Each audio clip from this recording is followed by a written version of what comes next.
What if a single leaked audio recording could pull millions of people into the same controversy overnight and still leave everyone arguing about what they actually heard?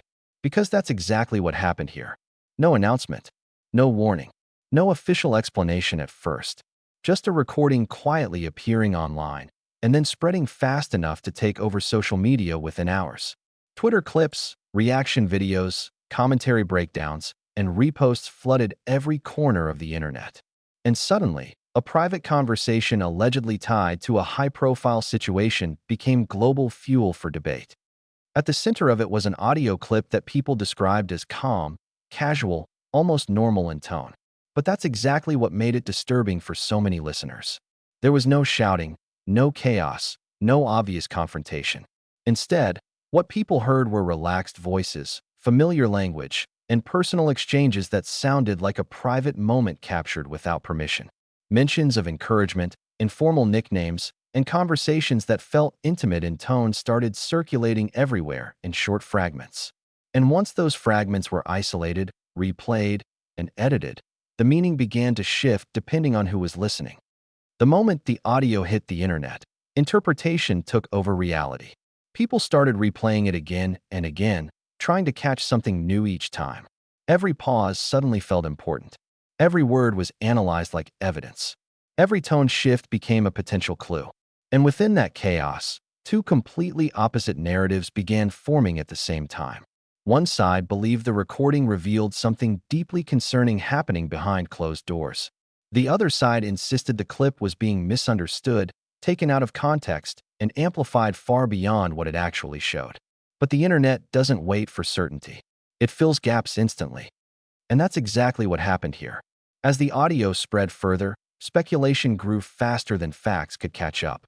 Some users claimed it pointed to hidden dynamics that were never meant to be public. Others suggested the entire situation was being shaped by selective editing. And another group focused on something even bigger. How did a recording like this even leave what is supposed to be a controlled environment? That question alone changed the direction of the entire conversation. Because correctional facilities operate under strict monitoring systems. Calls are recorded. Access is controlled. Movement is tracked.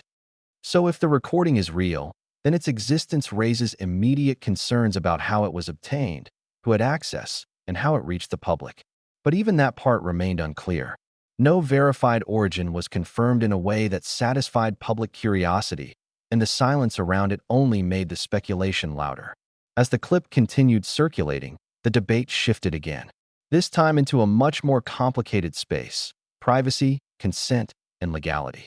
Some argued that even if the conversation was real, private communication should not become public entertainment. They emphasized that leaking personal audio without permission can be a serious violation, regardless of who is involved. Others pushed back, saying that public figures are always under scrutiny and that context matters before drawing conclusions. And just like that, the conversation split into opposing camps that refused to meet in the middle. Meanwhile, legal discussions started building alongside the viral moment. Lawyers, analysts, and commentators began connecting the leak to ongoing courtroom narratives and broader disputes already in motion. Arguments surfaced about credibility, evidence handling, and whether certain claims being discussed publicly matched verified records or contained inconsistencies. Some legal teams pointed out alleged contradictions in timelines, locations, and supporting details tied to separate allegations being discussed in court filings. Others strongly defended the claims, insisting they were being properly evaluated and should be judged through the legal process, not social media reaction. And while all of that unfolded, another layer of tension formed around the attorneys themselves. Strategy began to matter just as much as the allegations. Motions were filed. Some were withdrawn. Others focused on preserving evidence. Some legal arguments questioned whether opposing counsel had properly vetted claims before presenting them publicly.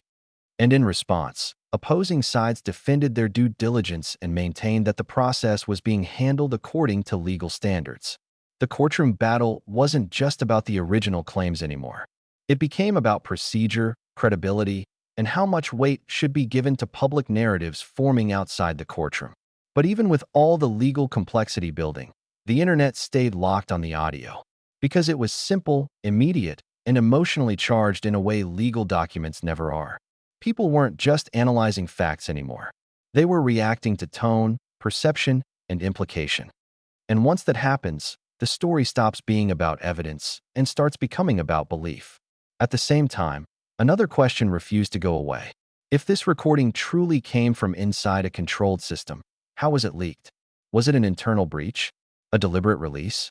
Or something that slipped through gaps in monitoring that were never meant to exist? No one had a confirmed answer.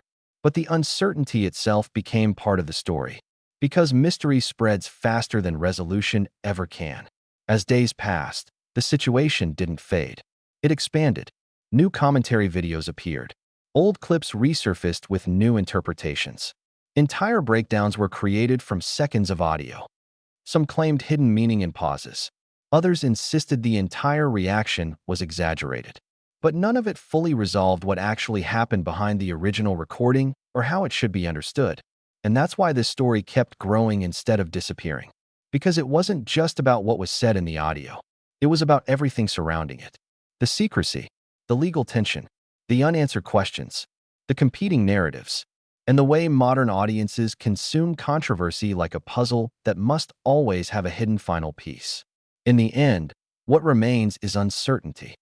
The audio is still being discussed, still being debated, still being interpreted in completely different ways depending on who is listening. The legal situations connected to it continue to develop separately, and the origin of the leak remains unclear to the public. But maybe the most important part of all of this is not the recording itself. It's what it shows about how quickly a single piece of content can turn into a global narrative, how fast private moments can become public debates, and how easily truth gets buried under interpretation when millions of people are all trying to make sense of the same fragment at the same time.